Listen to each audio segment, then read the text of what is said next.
So, welcome to Satsang today.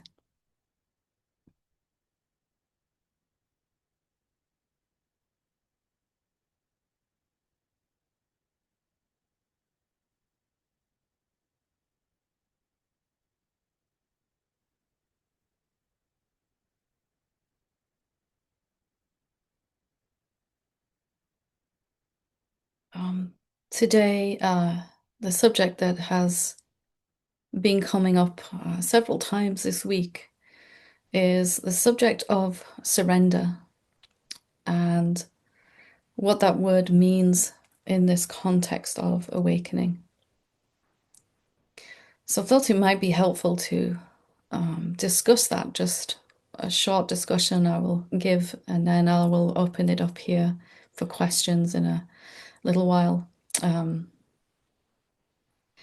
but the word surrender for me, when I was really seeking a lot, surrender felt like failure.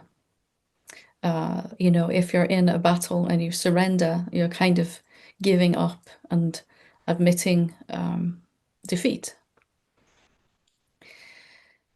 Because of what I thought about this word, surrender, I didn't really experience for a long time what it actually is.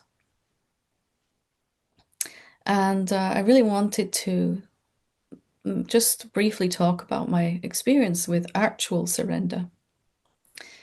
And I'd always heard that it was something that just happens, which was very frustrating as a seeker. Like, if it just happens, then uh, I don't have any control over that. If the aim of this is some kind of surrender in order to wake up to the truth, then how do I make that happen? If it's something that's just going to happen. And let's remember what the truth is that there is only one of us here, one being, experiencing itself in many different forms, infinite number of forms. Even just as human beings, it's constantly experiencing itself.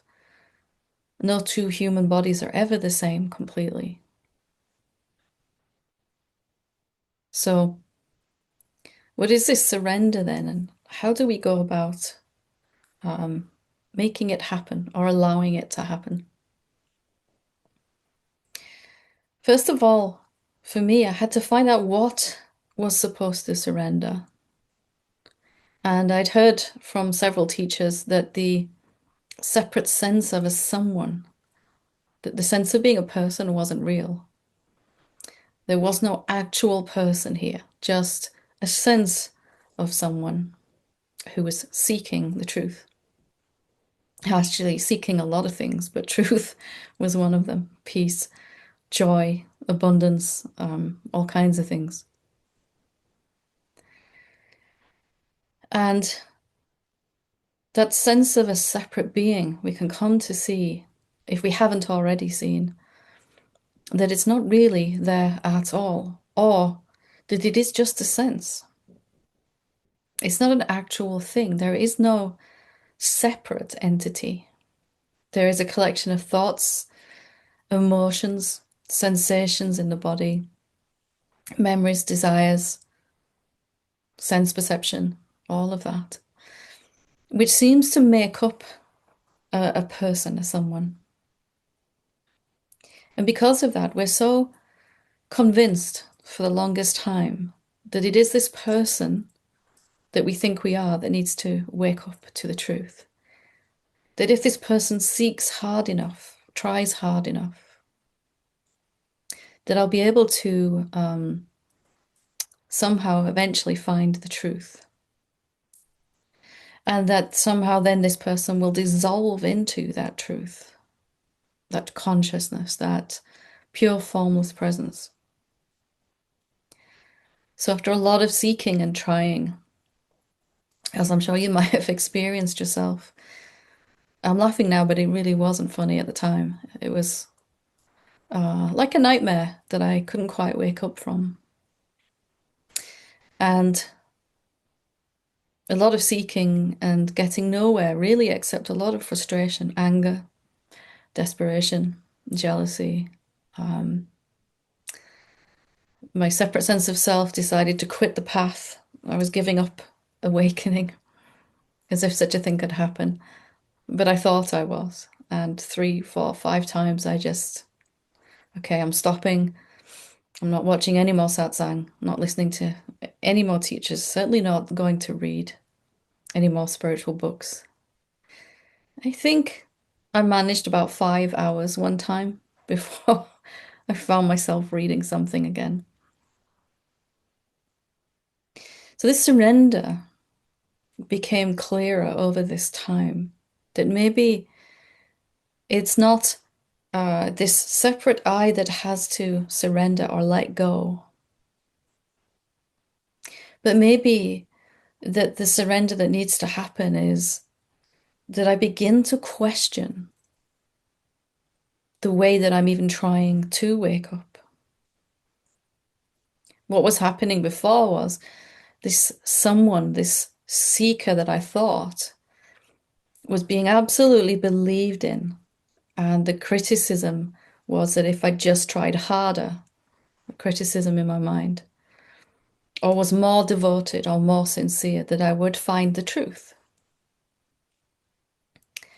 But eventually it became clear that maybe instead of doubting this seeker and its abilities, how about if I start to doubt my whole approach to awakening? Is this even working for me, this seeking, seeking, seeking? And finally, there was a little bit of space to breathe, a little bit of light. But it felt really uncomfortable because all I had known is this is where I'm heading towards the truth. And all my time and energy that I had spare was invested in this seeking so much. And as I began to realize that I could be more open to see what the best way to proceed was, that if I was absolutely certain that I just had to try harder or do more or be more devoted to the truth, then there was no space for any insights to come in at all. So I began to question and doubt. And again, it wasn't a comfortable process. But we could ask this question, what is the fastest way to realize the truth? Maybe I don't actually know. Maybe I don't know what that fastest way is, even. I don't even know if the way I'm trying to do it is the right way. And as much as that felt deeply uncomfortable inside, to just not have any reference point for a while, something began to shift inside in that not knowing, in that uncomfortableness.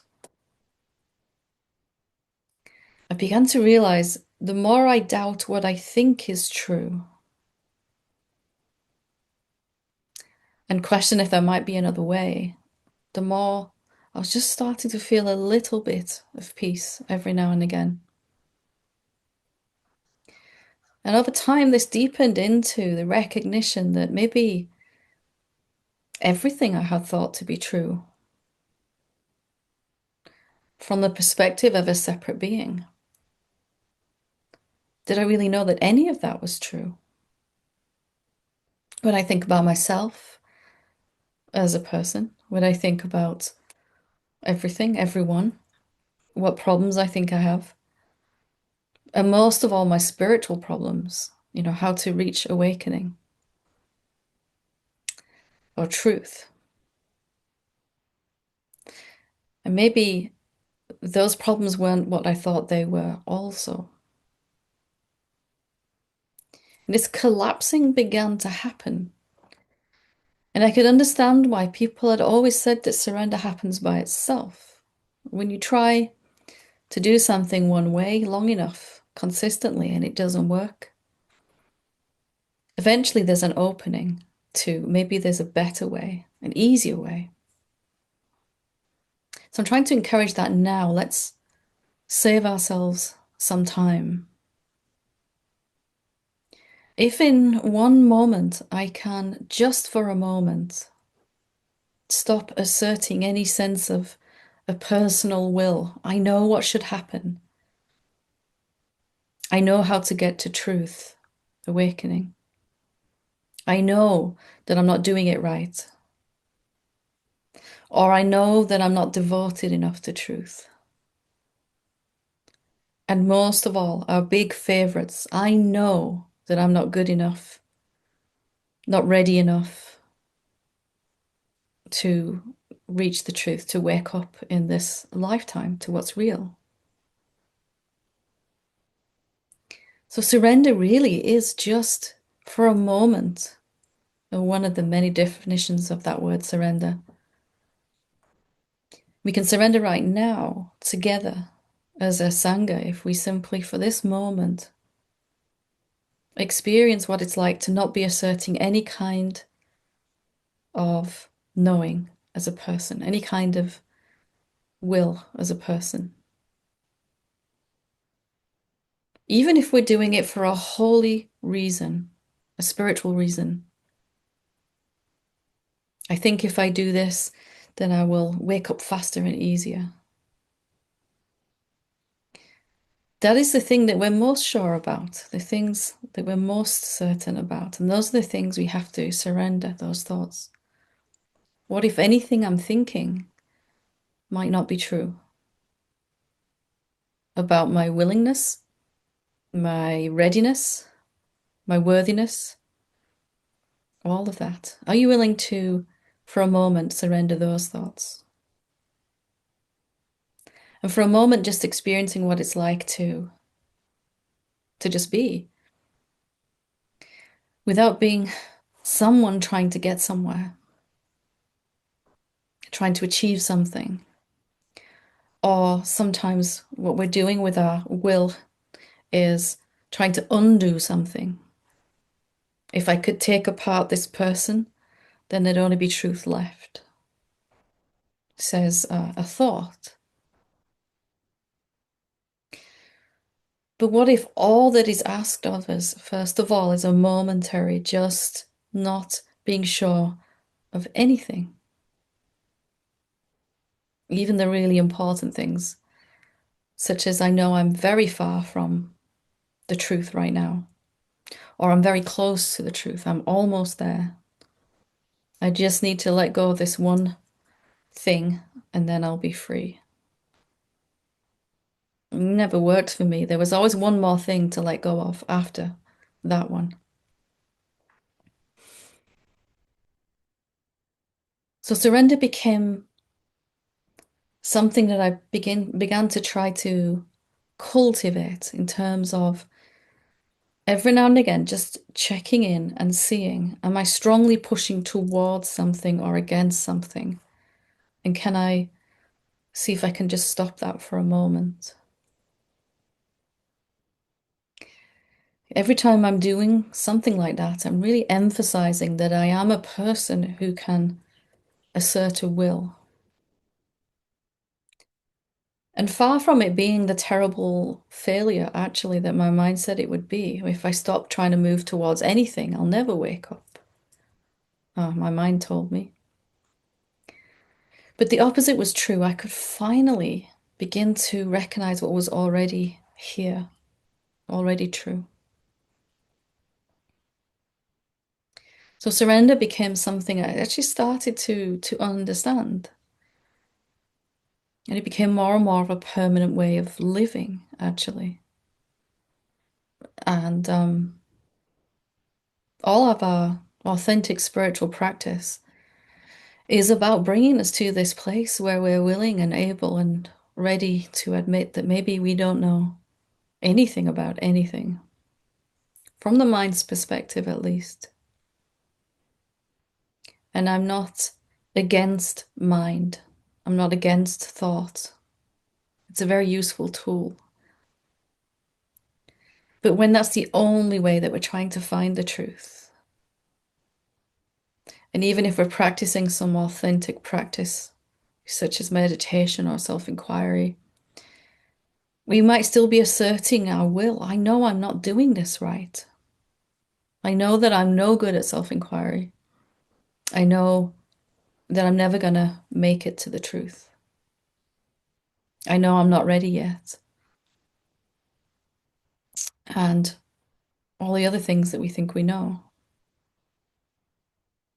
So as you taste this surrender more and more, there's a richness and a fullness in that. Just being free of concepts for a moment. Most of all, being free of concepts about how to wake up to the truth and where you are at in that process. Probably by now, when you find yourself in a satsang like this, 80, 85, 90% of your thoughts will be about this. And whether you're doing it right or not doing it right, is there a willingness we can find in this moment to just not hold on to that right now? And we create a little breathing space for the truth to begin to permeate the mind and body. So instead of something that seemed to be out of my control and out of my reach, and I just had to wait for grace or something, maybe this is the grace. Maybe this recognition that what I think is true about myself and what I think is true about my awakening may not be true at all. Maybe that is the grace. When that thought finally arrives, maybe I don't know how to do any of this. That instead of that feeling completely despairing, we've had that thought before, like, I don't know what I'm doing here, awakening. I don't know how to make it work. And it's felt, at the very least, frustrating, at the very worst, despairing. But if that thought finally arrives, I don't know how to do this, and it feels liberating. There's a letting go that happens automatically in that then. An opening that happens by itself. And the mind can begin to rest. Maybe I don't have to know. Maybe all of that is just how my sense of a person was continuing itself. And the moment I admit might not know how to do this awakening, and I'm not supposed to know,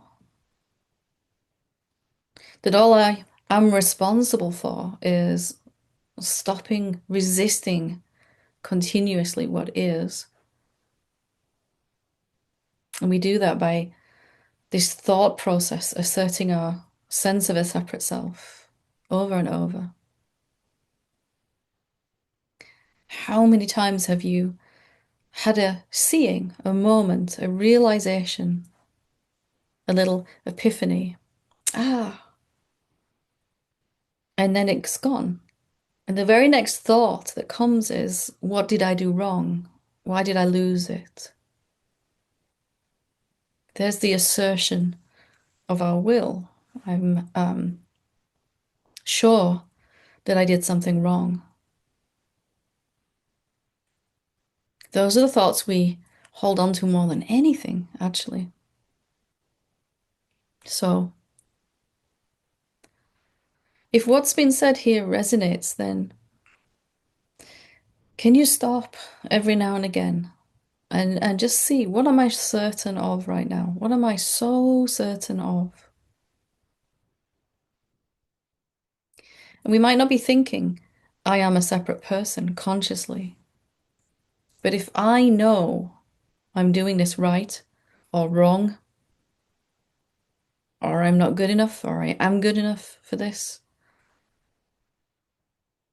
then I am being a person in that moment with all of my energy. And all that the truth is waiting for is a momentary, tiny gap where I don't know anything at all, where I'm not holding on to anything tightly. And in that, we can begin to see what is true, that there's something already here that knows what to do. And this process of awakening is seeing what we really are, but also then a greater and greater willingness every day to let go of asserting our will as a separate being. It doesn't make us powerless. It makes us the infinite power.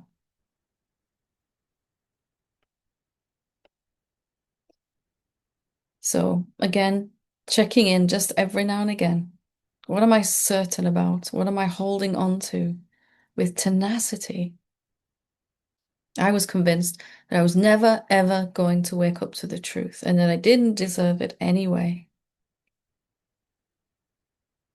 And that kept me living as a person for so long.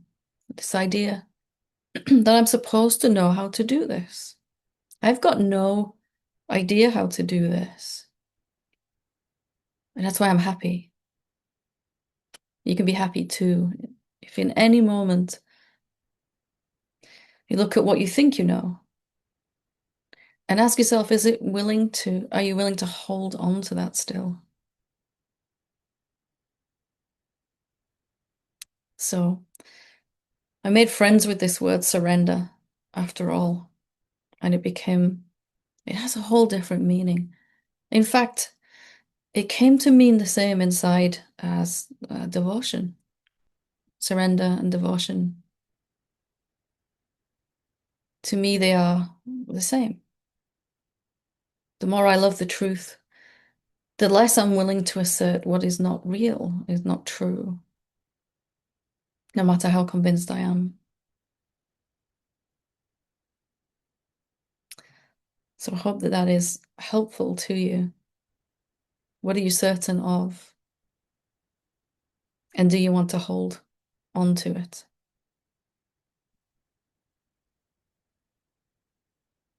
Of course, we don't. We want to realize the truth, but in that moment where you're sure that you're not good enough, or you're sure that you've done something wrong, you're sure that you've messed up,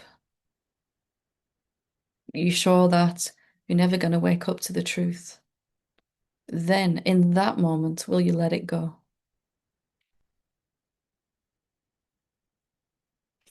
So I will open it up here. If you have a challenge or a question you'd like to ask, feel free to raise your hand here on Zoom. We have wonderful Spanish translation as well today. So just a reminder that when you are spotlighted on the screen, that you'll receive a little prompt that says asking you to unmute. So just keeping a check for that.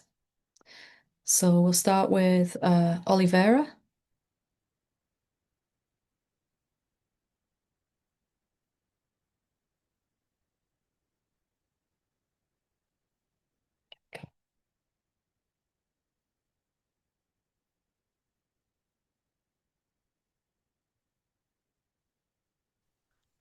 Hi, love. Hello. Wonderful. Um, um, I I cannot help but um,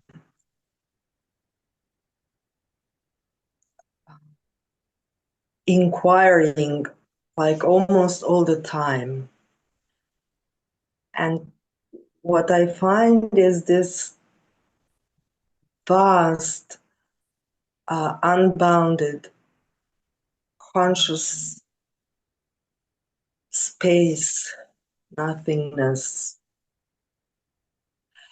and at first I found it so great, so interesting, so wonderful. like what's behind the observer. Like it's so vast, it's so free. There's no one in particular there. And so I started doing it more and more often, and now it's like a default. Whenever my mind is not busy with something, I'm just doing it,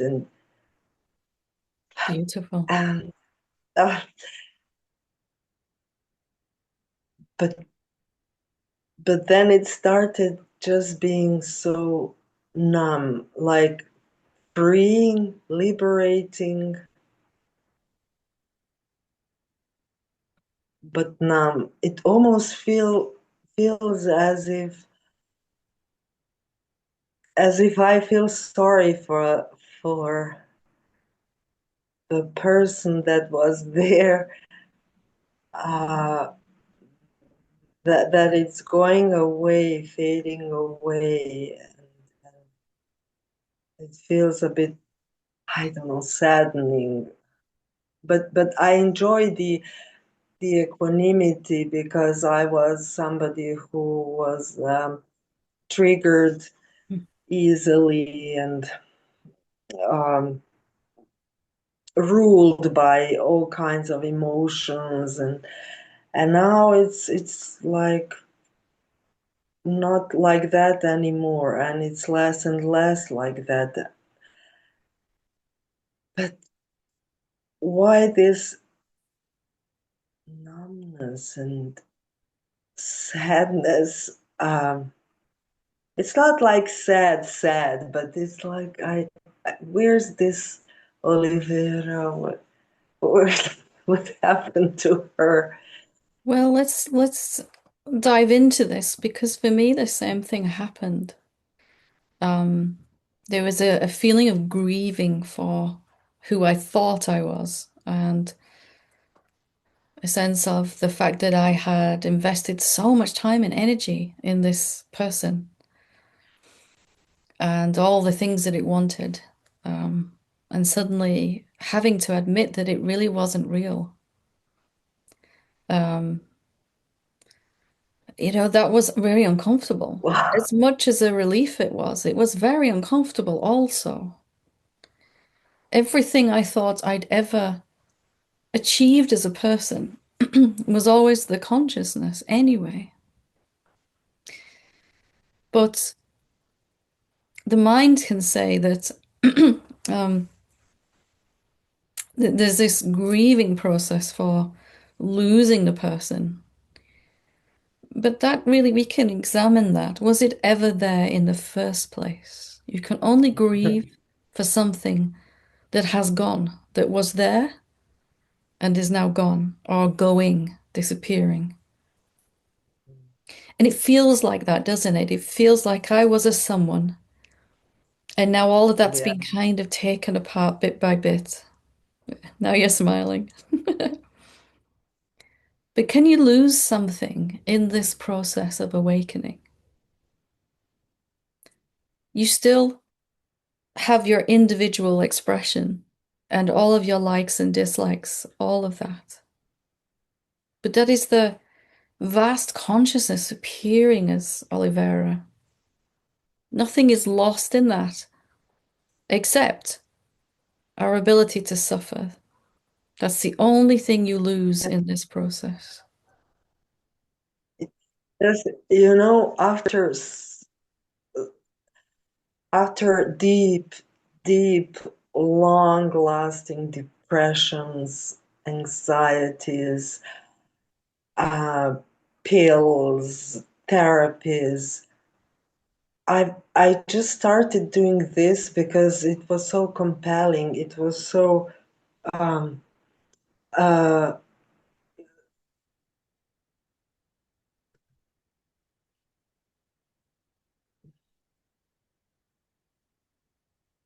uh, um, attractive. Um, And so I started doing it more and more. It was wonderful. And then suddenly I realized that the depression is gone, the anxiety is gone, just by doing that, just by realizing that there is nobody behind, like there's no solid somebody uh, who has the depression and has the anxiety. And it's gone just like that. It's amazing. It's unbelievable. It's impossible to have a problem now, isn't it, as this vast consciousness? What Maybe it problem? feels none because I do not have like preferences. I do not care about or worry about. It's freeing, but it feels a little bit terrifying because it feels like a free fall. But But if you at are the only if you are a separate person, can you free fall?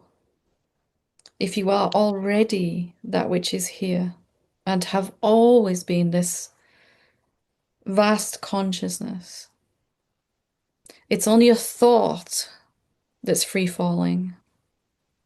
yes, A thought says, I'm losing control, I'm free falling. So the reason it feels numb for a while is because we have to begin to discern what's coming through my mouth, what's going through my mind. Is this coming from what's real, or is it from the old idea about myself? yes. When I have a thought that would be before it would be like a trigger or you know, and then then the next thing comes like it's a thought. Yeah. It's a thought. It's not a reality that was such solid reality for me. And You have to do that with everything that comes that seems like a problem. This consciousness, is it numb? Is it grieving? Is it free falling? no, it's just there, and it's so vast, and it's And now so noticing uh, free of free, so free. so free that it can play with ideas about things, right? But now the mind is going to give you the problems it thinks you have so that you can hold them up against this consciousness and say, is that still real? Can I grieve for a person that was never there?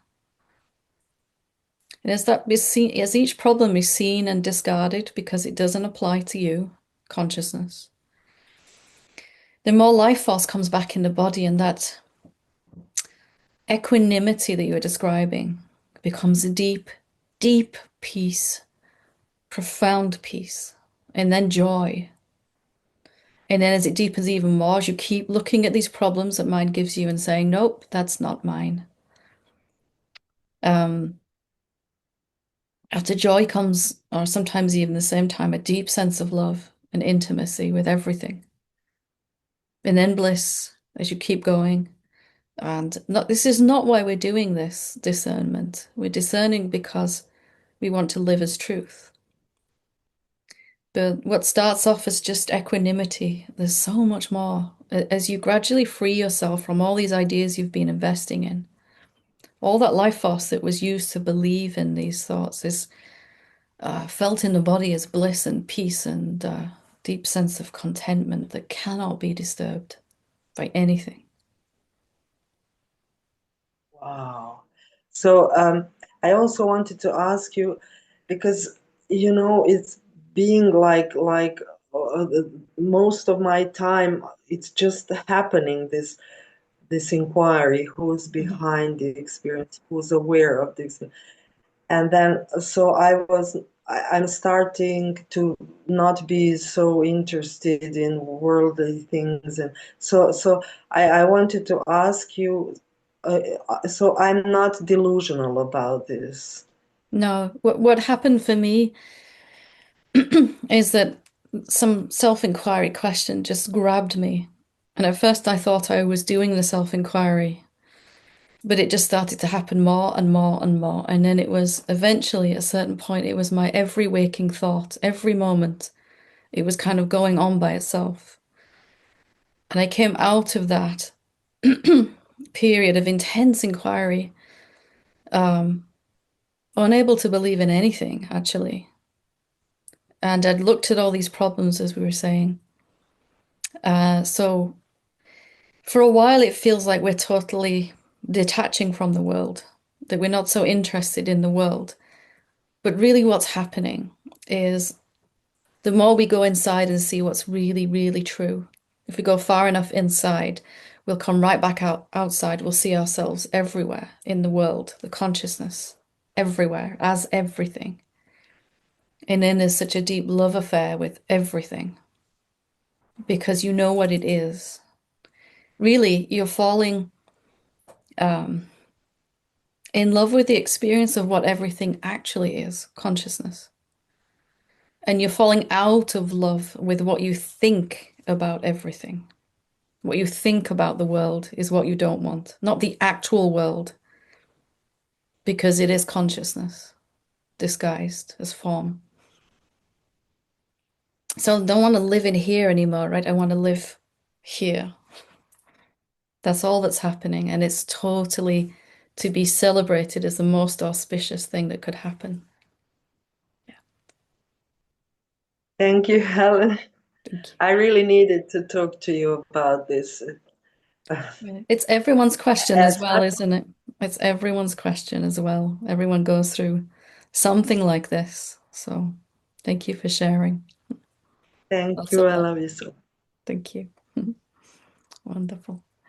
We'll go to Kathy. Hopefully, we'll be able to get through everyone that has their hand up, so keep your hands up. Hi, Kathy. I'm still muted there. Here we There go. we go. Wonderful. Oops. All Okay. good. There we go. I lost the picture for a minute. No worries. I'm so grateful for your teachings, for your presence. Thank you. It's made available a deepness that I hadn't had before. Recently, I've been dealing with wanting to make changes and trying to find a way to do that without making it always had to be wrong. You don't make a change unless there's something wrong. But then all of this work, okay, you can't make any changes until you accept what is, and there isn't anything wrong. And um, I was at the awakening yesterday, and a few of the things that you said to the gal that was struggling with her family Mm. about playing with changes, that presence doesn't care, awareness doesn't care if I play with it. That's I'm not affecting anything that's real. And it, it's lightened up so much that it doesn't have to be deadly serious and significant. If you're going to make a change, you must, all of that stuff. And you also have said that any of those problems just indicate my belief in my separateness, that those things don't come up if you're not feeling like a separate person. Something Um, might seem to pop up like that, but increasingly, that if I just watch this, or all I can do is watch this, the solution will pop up the very next thing. instead of that seriousness, as you were saying, I've got to fix this. What do I do about this? And that heavy, Yes, yeah. yes, yes. It's this last few days, there's a relief, just You a can sigh. feel the body is saying, oh, finally. Yeah. Yeah, Yeah. exactly, Yeah. exactly. And you also said something about even when you notice the resistance, it loosens up Mhm. already. If you see that you're resisting whatever Mm. it is at that moment, that you're always a step closer. There, you can't sense perception comes and goes, and awareness stays the same. And all of, I mean, there are little quirky things that I have, jotted down, and it just takes a phrase and it changes the whole outlook. I'm very grateful for your presence. Thank you. Thank you. Thank you for sharing like that. Something really significant and profound is starting to happen if we start to have a little more fun and be a little less serious. The seeker, Yes. the seeker is so serious about life and seeking, and I mean we have to go through that, but somehow we come out the other side, and there's just a little more lightness and spontaneity, and we start to laugh a bit more, and then a lot more, and you can feel it in the Yes. body too. That I'm literally just watching. There's no, what I think is a problem is just gonna somehow resolve itself, and it's delightful, isn't it? When we're, there's there's so much less making wrong yeah. that it's And even if the such a mind relief. is still doing that, we can just go, oh, there it goes again. That's what mind does. It makes things wrong. It's okay, isn't it? It's Yes, okay. that it's okay. That's the one. It's okay. It's okay. Yeah. It's okay. Yeah. Perfect mantra. Yeah. It's okay. I did use it doesn't matter Yeah. a long while ago. I Good. mean, just chanting it doesn't matter. It doesn't matter. It doesn't matter. It doesn't matter when there's something that's big and you finally get to a point where, oh, it really doesn't matter. And it's huge. It's just huge. Thank you. Oh, thank you so much for sharing so openly and authentically. And Very grateful. everyone's question helps everyone, doesn't it? So thank you so much. I saw you Thanks. on the Zoom and I thought something shifted for you. You're kind of glowing or something. Yeah. I'm glad I got to talk to you. Thank you so Yes, much. yeah, all the hair is standing up on my arms, and yeah, Me too. it's, Yeah. yeah, thank Thank you you. so much. Thank you. Okay, we'll go to Philip.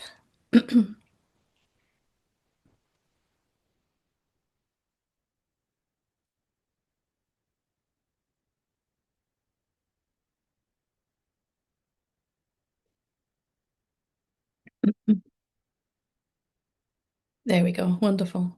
Hi. Hi, Helen. Nice to talk to you. Yeah, me too. Um, yeah, your talk in the beginning really resonated. It feels like I just can't stop trying really, really hard. Mm. And yeah, it yeah, does this on everything and also on this path on awakening. And um,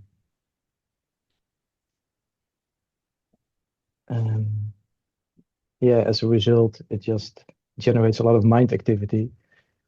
Um, and also when I'm at Satsang or when it's finished, then I try so hard to grab this feeling what I have, this openness and this yeah, I'm back home.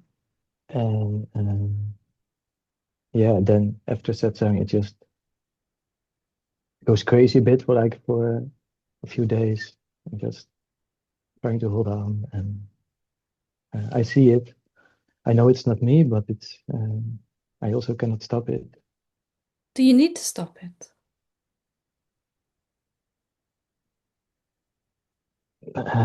Something is really, really seeking, really trying, really Yeah, grasping and pushing. And yeah, we recognize that we're watching that.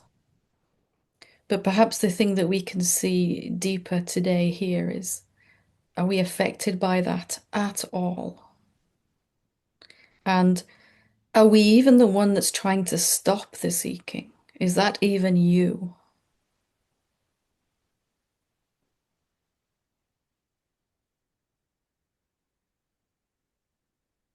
no,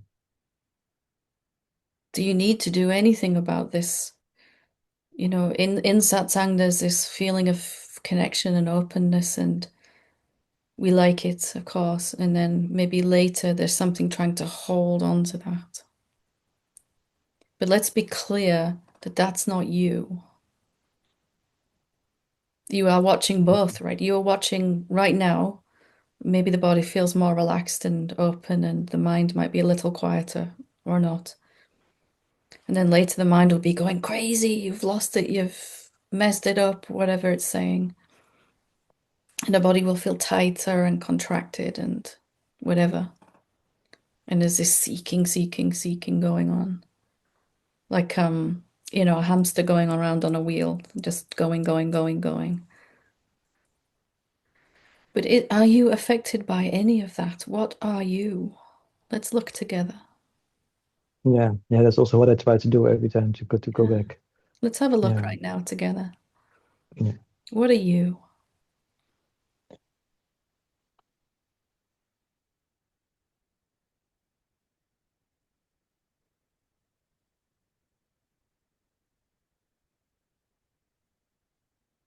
yeah. I don't know. I'm here. Mm. Are you here as a person or something else? Are you a form?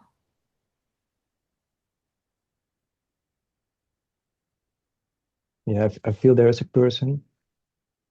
Um, Yeah. What evidence are you going to use for this person? What are you pointing to when you say there is a person? yeah, body and contraction sensations. But Yes, you see all of those, right? You're aware of that body, contractions, sensations. Yeah. yes. What are you then that sees that, that's aware of that? So for a moment, we're not looking at what we see, but bringing attention to the one that's seeing. What is that?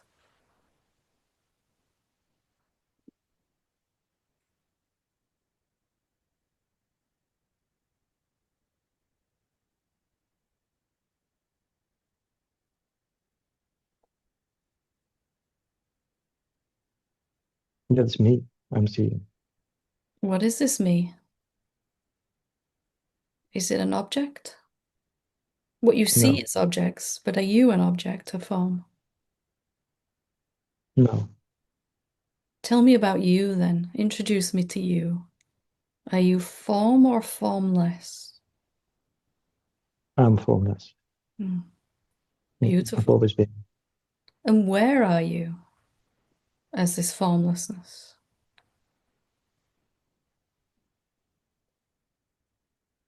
I cannot really say. Beautiful. You can't really say, I'm here or I'm there or I'm over here. It's more different, isn't it? It's just, I'm here. Yeah, Yeah. yeah. So let me ask you then, as formlessness, can you seek? Can you grasp? No, Wonderful. And are you affected by the mind as this formless I?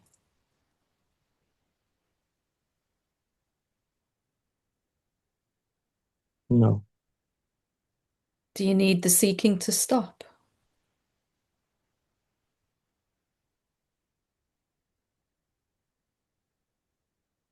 no,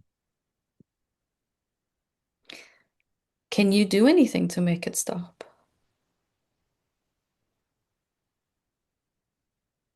no. Is it happening to you Or inside of you is this formlessness? You're doing great.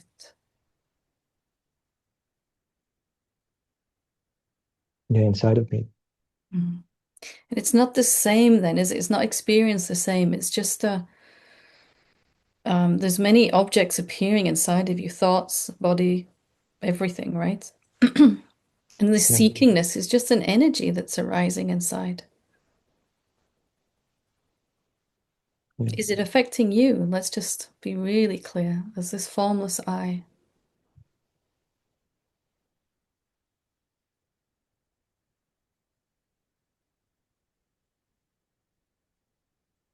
No, Wonderful. Are you no, any but it, yeah, different? Whether the mind is quiet or busy, are you any different as formlessness?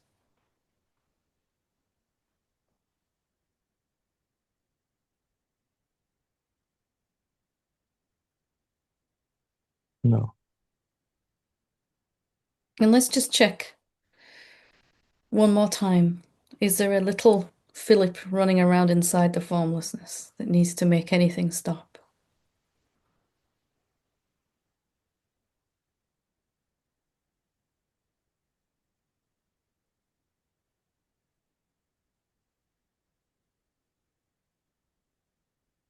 yeah. It does feel like there is a little Philip that is Really trying to try to manage find everything. try to find him. Really try to find him. Where is he? There's a feeling, a sensation, but is that a person?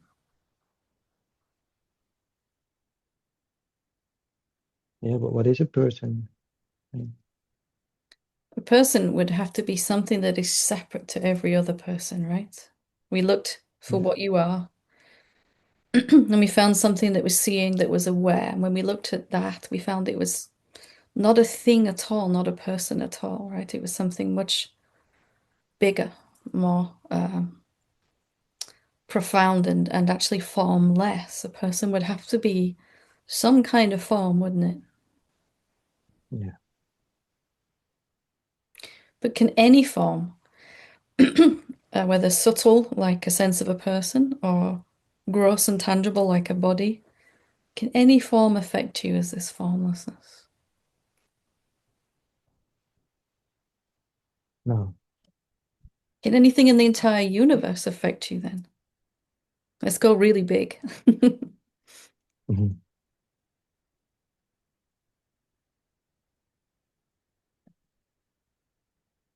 no, Can you suffer as this formlessness? no. And do you have any karmic patterns to get rid of here? Mhm.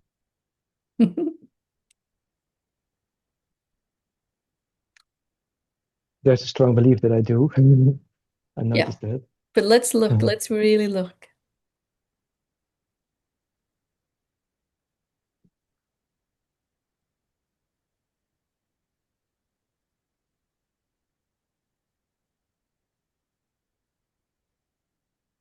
What is on No, your, for the formlessness, go ahead, not. sorry. Yeah, no, for the formlessness, it's all. Yeah, it's not affected by anything. So what we And begin to see is, as we remain as that, more and more we check in with this self, this formless self that's already here and free. That somehow those karmic patterns seem to resolve themselves in the mind and the body. mm, Let's really go for one big final question if you're up for it. yeah, Have you ever done anything at all?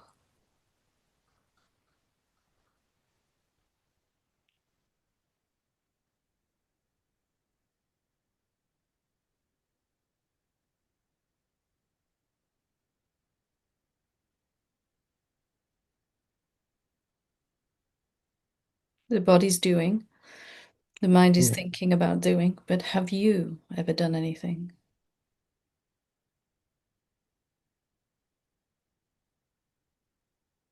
no, This awakening, then, how is it happening? yeah. Must be I don't know. by itself. It must be just happening by itself. Yeah, Yeah. Can it fail then? Can it pause or fail to No. complete itself? No, even if Philip keeps trying really hard, The idea of yeah, Philip, yeah, a it will, thought. yeah, Yeah. yeah. Then it will just, yeah, it doesn't matter really. Mm. So just coming back like Yeah, this again and again and checking out what's real as often as you can, as often as you yeah, can. And you yeah, find that yeah. But what, gradually that seekingness just begins to soften because you don't need it to stop then. Well, we need it to, or think we need it to stop. It can't. Because you're so powerful as this formlessness that you're putting all of your conviction into this. I need this thing to go away. And it has yeah, to stay. yeah, exactly. Yeah, what makes it really sticky here is that I'm struggling a lot with health issues. So I have to rest a lot, and my body feels very uncomfortable. Yeah. And then there is, yeah, also a lot of trying to get rid of that. And The only safe refuge for any of us is in the truth. Anything that needs to happen in the body and the mind and the emotions and the energy is going to happen there by itself.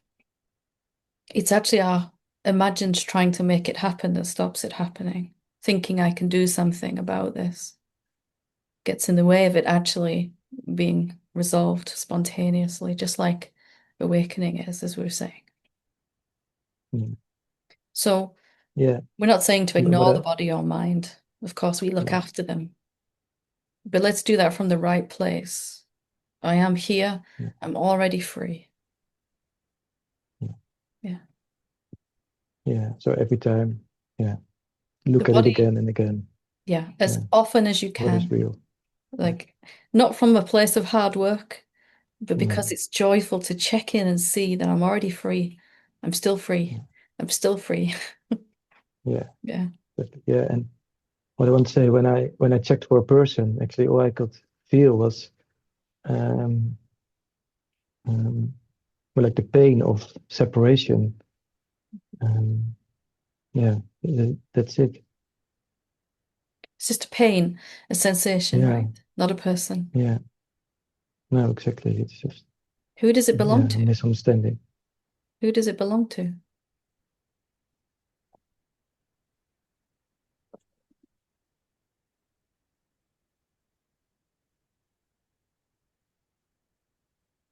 Yeah, to nobody. Yeah, It's a sensation floating around in the vastness of you. A misunderstanding, as you said, right? Mistaken identity. yeah. Wonderful. We've done so well. Thank you. And your sharing helps everyone, as we were saying. So thank you.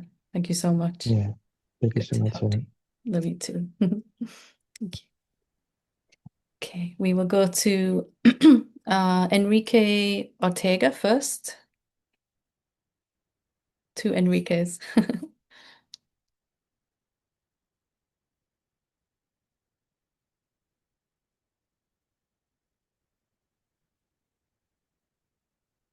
No, one moment. There we go. Yeah. Hola.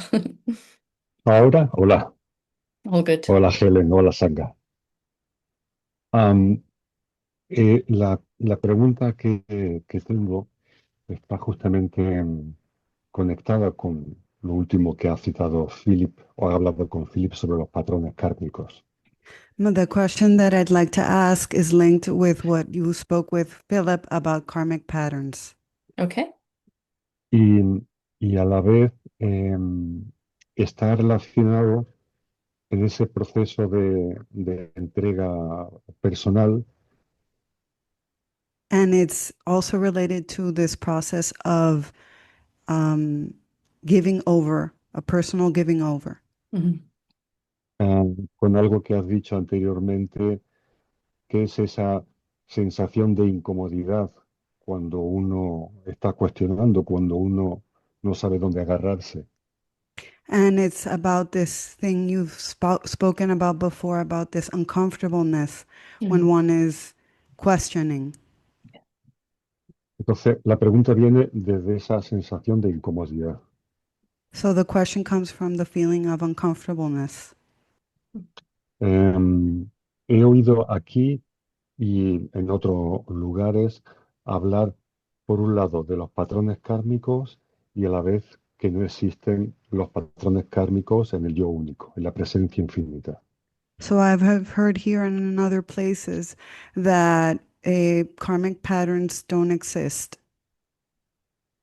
Patrones Y es kármicos no existen. ¿Y? Perdón. que los patrones kármicos no existen. O sea, que por un lado están los patrones kármicos y a la vez que en el yo único, en la infinitud, no existen los patrones kármicos. And then in the infinite self, karmic patterns don't exist. Como las dos cosas a la vez. Both things at the same time. Yeah. Eso me genera una incomodidad en la entrega porque siento como el patrón kármico como relacionado con la palabra condicionamiento, So it feels very uncomfortable because it's linked with conditioning. Mm. a lo que personalmente he llegado es a la conclusión de que patrones kármicos es otro nombre para la palabra creencias. So I believe that karmic patterns is another name for beliefs. Yeah. Y eso es lo que quería preguntarte. Em, ¿Qué sentido tiene hablar de patrones kármicos cuando no hay patrones kármicos? So what is the point of speaking of karmic patterns if there aren't any?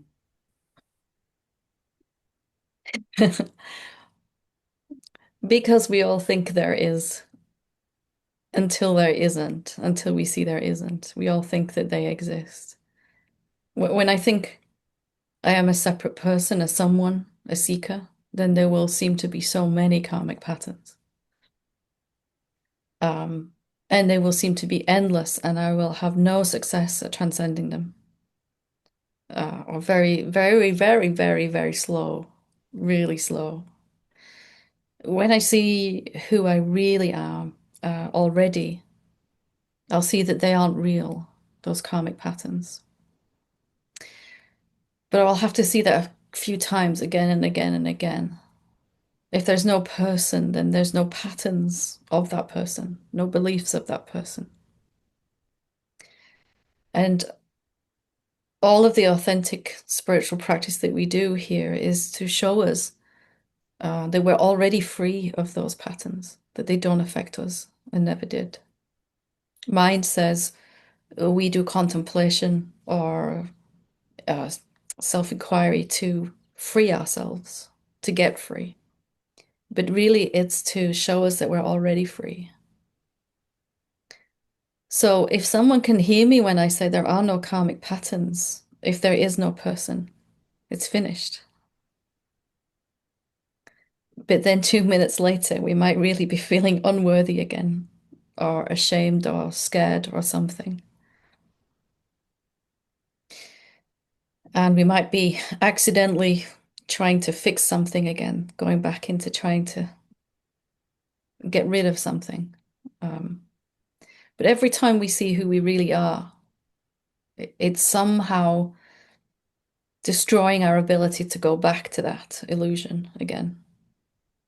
Each time we come out of it quicker and it hurts more, it's uncomfortable. Like, ooh, we used to live in that place, right? In that sense of separation completely. Now we can't even stand to be in it for a minute. It just feels terrible. So, as a teacher, you have to try to meet someone where they're at. So, if someone is telling me that they don't feel good enough, all I can do is try to show them that that's not true. And at some point, after seeing that enough times, it just really, it's obvious that the consciousness that we are, the presence that we are, it could never have any of these things that we think are wrong with us. And as we were just exploring, that the person who thinks it has these patterns, these beliefs, does not exist, cannot be found. It becomes more and more of just resting as who I really am. And then any emotions or ways of thinking that need to leave are just able to leave the system. You might laugh and cry and yawn and, all kinds of things. The body can release those. If someone is really feeling terrified, absolutely terrified, and I just say to them, you're not who you think you are. They can't hear me anyway because there's so much fear in the system or shame or guilt or whatever we're, imagining to be true about ourselves. It's a paradox, isn't it, as you pointed to, because there is no person and no karmic patterns. But if that infinite consciousness that you are believes that it does have karmic patterns, it will really feel like it does. Because all of that infinite power is going into this belief. And it seems really real for the longest time.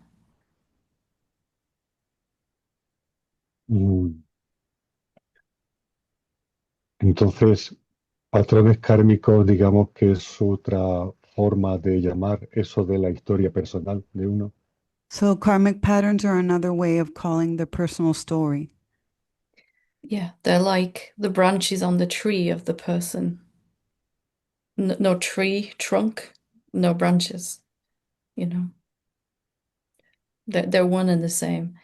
Without the sense of karmic patterns, there's no person. Without the person, there's no sense of karmic patterns. Yeah. That gets clearer, right? Every time you see who you are, that gets clearer. But it's uncomfortable because we've invested so much energy in trying to get rid of these patterns that we were sure were there, that it seems um, to have to admit that they were never real for me is a bit, as much as we want to be liberated of them, we don't we don't want to admit that we spent so much time trying to fix something. For me, it was, oh, you know, Oh, yeah. wow. Ooh, Oh, yeah. oh. Qué pérdida de tiempo. What a waste of time. Yes and no. We had to go through that process seemingly to see we never Mm. wasted time. Yeah.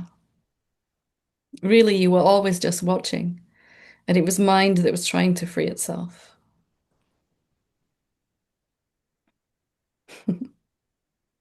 Y en eso mismo, y ya finalizo, em, también he sentido mucha incomodidad con eso que se dice del pacto de almas.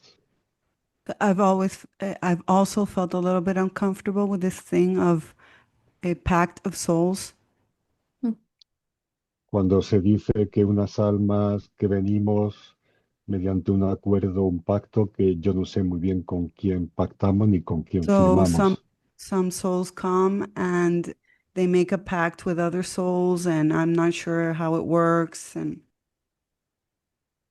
La cuestión entonces que me surge, ¿es posible que haya unas almas que decidan pactar reconocerse a sí mismas y otras almas que decidan pactar no reconocerse a sí mismas? so is it possible for some souls to make a pact to recognize themselves and others to make a pact that they won't? It's more like we would kind of all agree to recognize ourselves, but maybe some decide to go first and others come after. And from the perspective of the soul, there is no time. So a minute or 1,000 years doesn't really make any difference from there. In the body, we want it now, now. I want to wake up now, stop suffering now. But from that perspective of just an energetic, subtle form, there isn't the same sense of time or duality that we find in the physical form. So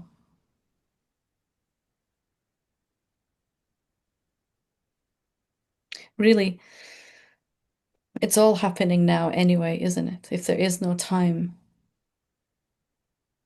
And if you are the infinite consciousness, then you are also all these apparent souls like waves on the ocean. In some of them, you've clearly recognized yourself. Other ones you're recognizing. Some you're still in love with the idea of duality and illusion, separation, and everything else in between. You're doing okay. Bueno, Yeah. Thank you. muchas gracias. Mi incomodidad está cómoda ahora. My uncomfortableness is comfortable now. Beautiful. Thank you. Wonderful. Thank you. Okay, we'll go to Enrique and we can probably squeeze Grace in quickly after. There we go. Enrique. Hola. Hola, Hi. hola, Helen. Quiero preguntar, para no quedar atrapado en el ego espiritual, To not be kept trapped in the spiritual ego, eh, tengo que ver la experiencia de la vida directamente desde los sentidos corporales, do I have to experience life through the senses? la visión, el oído, sin pensar en el Vision, testigo,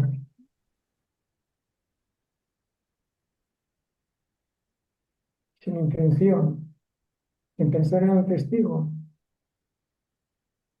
pero se me hace difícil, a veces me sucede de manera espontánea, pero si quiero hacerlo voluntariamente, me resulta difícil. sometimes the observer comes spontaneously, but not when I want. I can't force it. Are you the one who is trying to make the observer come? Or are you the observer? Mm, Because if you're the one that's trying to make it happen, then you'll experience having it and then losing it, as you said, right? Not being able to make myself, make the observer be clear when I want to. But if you are the observer, then you're always here, always observing, not coming and going. It's not an experience then. So even this sense of failure to make the observer appear is seen by you, the observer itself. So even when you try to find the truth and seemingly can't, something is aware of that too. That is what you really are.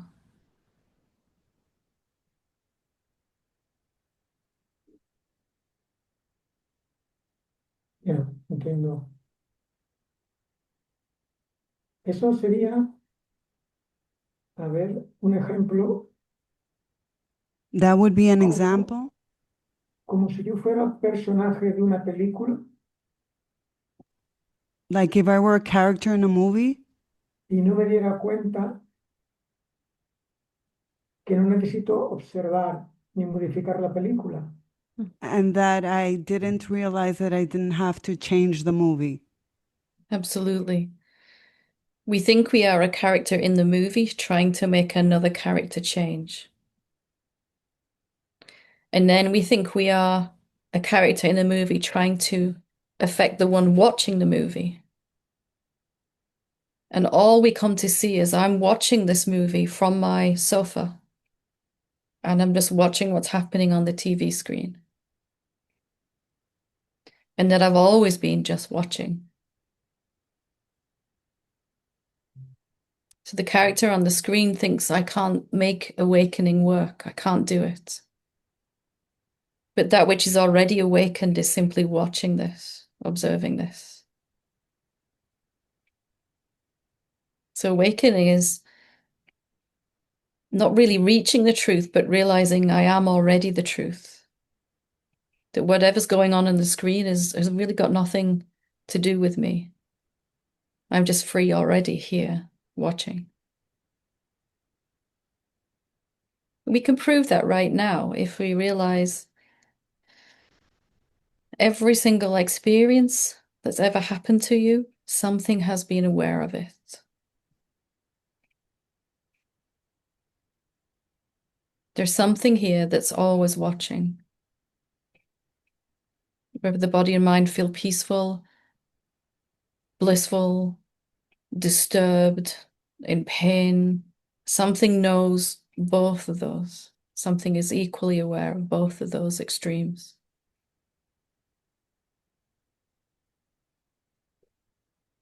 Nothing has ever happened to you that you didn't know about, right? You were always here first to know, to experience.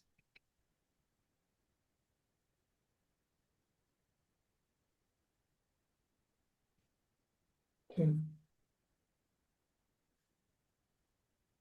Sería un poco, quizá, la visión que tienen los niños pequeños de Like 5 años, por ejemplo, o de 6 años. the vision that children have when they're 5 or 6 years old. Yes, but that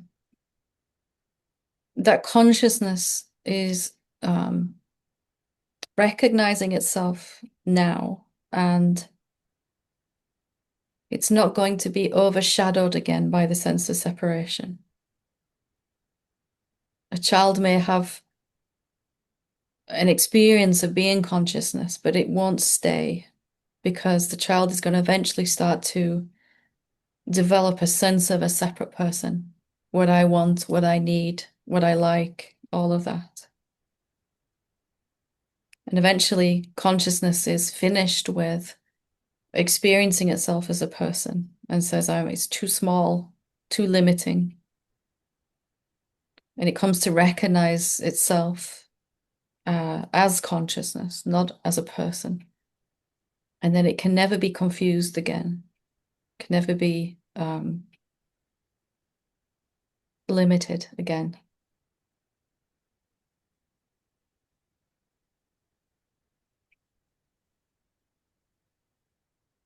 Sí. Entonces, puede, puede ayudar en este proceso el darse cuenta al observar lo que sucede, lo que es permanente y lo que es impermanente. Que Can it help permanente in this no es cosa. situation to observe what is permanent and what is not permanent? Yeah, the only reason we ever suffer is we confuse ourselves for something temporary, for a form. And as we begin to see what's permanent, unchanging, and always here, we realize that that's who we are. If ever we feel that we have a problem or we're suffering, it's because we've gone back to this idea that we are a person, a form, a subtle form of a person living in a body. So if we can discern whether that's real or unreal, is that true or not true, permanent or temporary, unchanging or changing, consciousness or what we're conscious of. And we begin to see everything that we're conscious of is not us. And the consciousness that's watching is what we are. Mm. Sí, entiendo. Gracias, Helen. Always good to talk to you. Thank you so much. Thank you. Gracias. Thank you. Gracias. Thank you, Susan, as well, and our translators. Thank you so much, everyone. It's a wonderful place to leave it for today. And as always, thank you so much for your honest and open questions. And It's so beautiful in Satsang how everyone's question is always coming from that oneness. We think it's my question, but it's the question. And as I'm watching here and I'm talking with someone, I can see everyone else's head nodding because we're all experiencing the same challenges, really. And when we come together like this, there's so much strength and love and encouragement for each other that it just makes the whole thing so much easier. So thank you for your presence today, and thank you. Namaste.